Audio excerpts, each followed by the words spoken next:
नमस्कार मंडळी. जगा वेगळे जगा वेगळे अष्टावक्र संहिता मूळ संस्कृत सूत्रांचे पद्य रूपांतरण गद्य विस्तारासहित श्री नारायण पाटणकर रत्नागिरी लिखित भाग 14 प्रकरण 9 जगाबद्दल उदासीनता निर्माण होऊन स्वचे ज्ञान होणे हीच मुक्ती. सूत्र क्रमांक 1. कृत अकृत्य कर्मयुद्ध कोणी शांत करी कसे करी जाणूनी राही पूर्णत्वे इच्छा त्यागी अनाग्रही. विस्तार. अनेकानेक इच्छा मनात उचंबळत असतात. इच्छा पूर्ती करणे म्हणजे कर्म आणि इच्छा असूनही त्यांची अद्याप पूर्ती न होणे म्हणजे अकर्म. असे कर्म व अकर्म म्हणजे इच्छांची पूर्तता होणे आणि अद्याप काही इच्छा पूर्ण होणे शिल्लक असणे. अकर्म याचा अर्थ इच्छापूर्तीच्या दिशेने प्रयत्न करूनही अद्याप इच्छापूर्ती झालेली नसणे आणि कर्म म्हणजे इच्छापूर्तीप्रत झालेले यशस्वी प्रयत्न. तर या कर्मात मन सतत गुंतलेले असते. यालाच कर्मयुद्ध म्हणतात. जोपर्यंत देह मन आहे तोपर्यंत कर्मयुद्ध थांबत नाही, शांत होत नाही. तर अशा या कर्मयुद्धाला म्हणजेच वेगळ्या शब्दात मनाच्या सातत्यपूर्ण दोलायमान स्थितीला राजा जनकाने नीट जाणून मनाकडे लक्ष देऊ नये असे अष्टावक्र मुनी सांगत आहेत. जगाच्या व्यवहाराशी आपली आवड निवड जखडून टाकली की मनात इच्छांच्या लाटा निर्माण होतात. तेव्हा जर राजा जनक जगात असूनही जगापासून अलिप्त भावात असू शकला तर मनांच्या इच्छारूपी लाटा व तत्प्रेरित कर्म अकर्म युद्धातून त्याची आपोआप सुटका होईल. म्हणून राजा जनकाने जगाशी मीचा संबंध तोडून अलिप्तता धारण केली तर त्याचे मन इच्छारहित होऊन कर्मयुद्ध शांत होईल असे या उपदेशाचे स्वरूप आहे. या उपदेशाचे अनन्यसाधारण महत्त्व आहे. त्यात पुढील प्रमाणे मुख्य टप्पे आहेत. प्रत्येक माणसाला देह मन असेपर्यंत इच्छायुद्धाला सामोरे जावेच लागतेच. दुसरं, इच्छापूर्तीप्रत केलेले प्रयत्न म्हणजे कर्म आणि अद्याप इच्छापूर्तीत यशस्वी न झालेले प्रयत्न म्हणजे अकर्म. म्हणजेच इच्छायुद्ध हे वास्तवात कर्माकर्म युद्ध असते. 4. या युद्धात जन्मल्यापासून मरेपर्यंत जीव गुंतलेला असतो. 5. या युद्धाला शांत करणे म्हणजेच मोक्ष होय. 6. यासाठी वास्तवात कर्माचा उगम तपासावा लागतो. 7. जगाशी मीचा संबंध म्हणजेच इच्छा व तद्भव कर्मांचे उगमस्थान होय. 8. जगाशी मीचे संबंधित असणे नसेल तर मी जगात असूनही जगापासून अलिप्त असू शकतो. 9. अशा अलिप्ततेत जगाशी संबंधित इच्छांचा लय साधला जातो. 10. आता केवळ मीच उरतो. 11. शक्य आहे की आता केवळ मीचा शोध हीच इच्छा उरेल. 12. मात्र त्यामध्ये मीचे चैतन्यरूप अद्वैत ध्यानात येऊ शकेल. 13. सारांश. जगाचा विचार सुटला की स्वचा शोध सुरू होतो. 14. स्वशोधात स्वच उरतो. तो परिपूर्ण तटस्थ अलिप्त स्वयमेव असल्याचे ध्यानात येते. 15. पूर्णमेव मीला आता काही साधायचे गाठी बांधायचे टाकायचे नसते. 16. आता मी परमपावन पुनीत शांत मौनी असतो. 17. हेच ते कर्मपार असणे किंवा अव्रती अनाग्रही किंवा अक्रिय योगाचे केवळ असणे. 18. कैवल्य इति. सूत्र क्रमांक 2. इच्छी न चिंती न धरी न टाकी सुखी न दुःखी मन हे कदापि तटस्थ साक्षी सदा अक्रियेत सदा मुक्त तेव्हा हेतू रहित. विस्तार. जेव्हा मन जगाशी संबंधित नसते तेव्हा त्याला नसते इच्छा चिंता किंवा ते कसल्या चिंतनातही नसते. त्याला नसते सुख तसेच दुःख. ते सदा सर्वदा तटस्थ साक्षीत्वात अक्रियायुक्त म्हणजेच सहज हेतुरहित असूनही पूर्ण मुक्त असते. सूत्र क्रमांक 3. जेव्हा जेव्हा चित्तदृष्टीला दृश्य काही भुलवीतसे, बंधुनी राहिते तेव्हा अनासक्त तरी मुक्त ते. विस्तार. चित्त जेव्हा बाह्य जग व तद्भूत आशा, इच्छा, अपेक्षा इत्यादी विषयात अडकून पडते, तेव्हा त्या चित्ताची ही बंधदृष्टी म्हणजेच त्याचे तसे अडकणे हेच बंधनाला कारणीभूत होते. अन्यथा ते जर कोणत्याही दृश्याबाबत अनासक्त असेल तर पूर्ण मुक्तच असते. सूत्र क्रमांक 4. वयकाल असे काही इच्छा द्वंद्वी नसे मुळी, जाणुनी हे उपेक्षितो संतोषी सहज सिद्धही. विस्तार.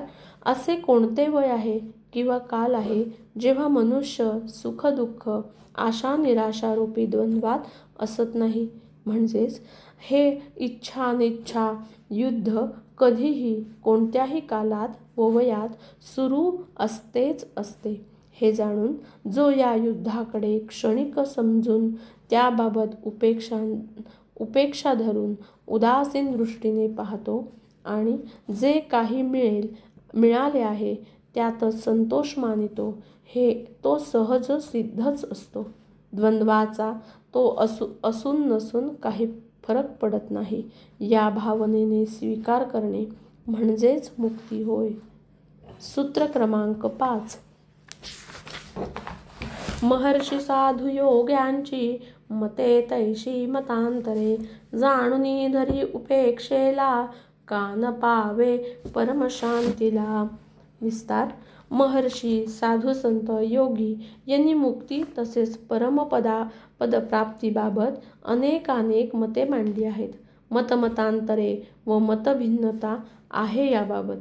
जो या साऱ्याबाबत व सांप्रदायिक विचारभिन्नतेबाबत जे वास्तवात अहंकार निर्मित द्वैतच आहे, उपेक्षा करतो आणि उदासीनता धारण करून केवळ साक्षीत्वात असतो, तो सहजभावे परमशांतीला प्राप्त होतो. सर्व भेदाभेदाबाबत आणि जग व त्याचे संबंधात अलक्ष साध्य होणे हीच मुक्ती परमपद प्राप्ती होय. शांती व मौन. सूत्र क्रमांक 6.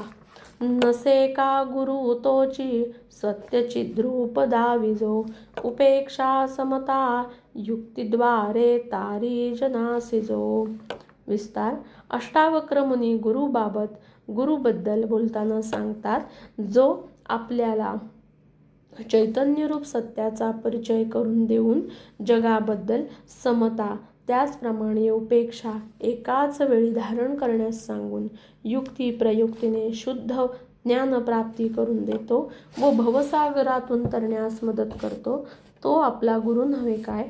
वास्तविक अद्वैत व जगाबद्दल उदासीनता यांचा अंगीकार केला असता प्रत्येक माणूस स्वकडे आपोआप वळतो आणि स्वचैतन्यरूप असून सर्व व्याप्त सर्वांतरी असूनही एकाच वेळी सर्व बाह्य व सर्वत्र असल्याचे दर्शन होते. हे स्वचे सर्वात्मक सर्वशक्तिमान रूप स्वच दाखवित असतो. अशा अर्थी तो सर्वज्ञही असतो.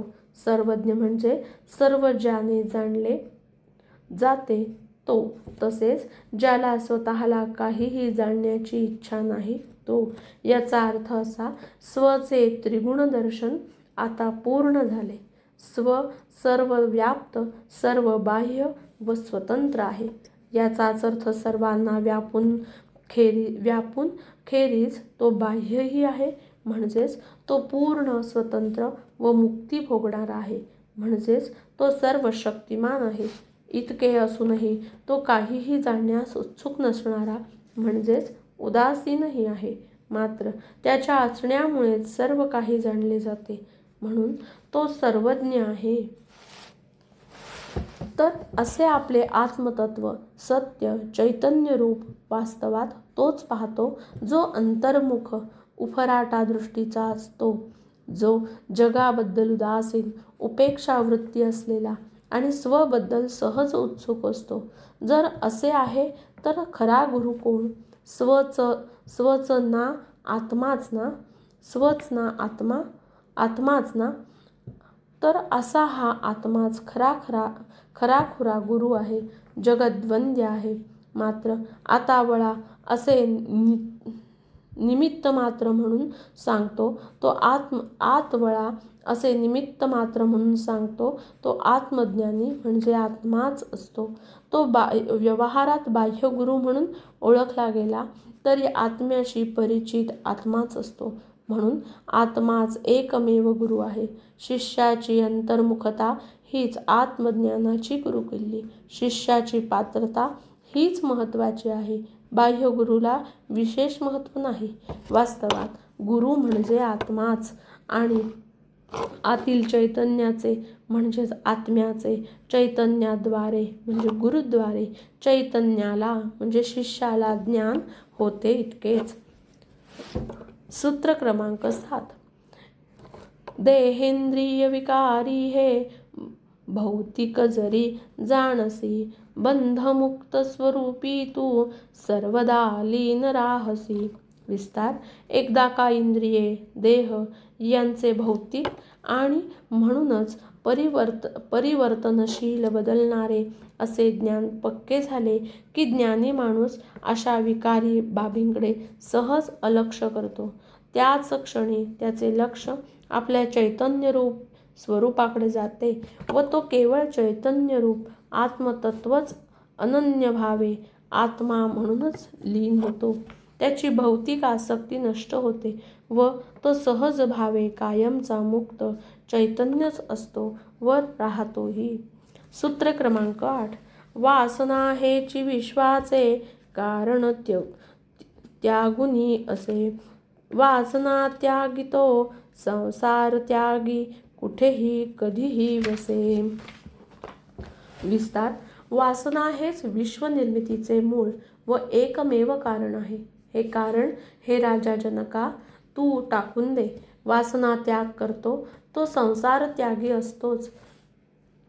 असा हा पूर्ण त्यागी मग कुठेही व कधीही यदृच्छेने राहू शकतो.